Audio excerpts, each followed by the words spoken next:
आणि म्हणून दारापूर गावच्या सामान्य कुटुंबातले दादासाहेबांचा या ठिकाणी जन्म झाला। वडिलांच्या बद्दल मगाशी अजितदादांनी सांगितलं, जेमतेम छोटी शेती, एक म्हैस एवढी ती स्टेट होती, पण सगळ्यात मोठं होतं की त्यांच्या शब्दाला मान होता, त्यांचा शब्द कोणी पडून देत नव्हता। आणि म्हणून वडिलांनी हिंमत दिली आणि दादासाहेब समाजकार्यात उतरले।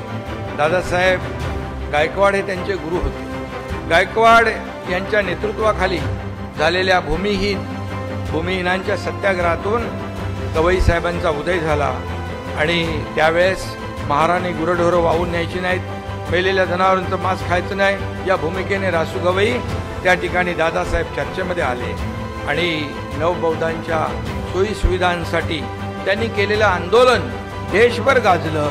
आणि म्हणूनच ते बाबासाहेबांच्या विचारांशी सदैव एकरूप आणि प्रामाणिक राहिले। आणि म्हणून ज्यांनी बाबासाहेबांच्या विचारांशी छेडछाड करून पाहिली, घटनेला हात लावू पाहिला, तेव्हा गवई साहेब दादासाहेब त्यांच्यावर तुटून पडायचे।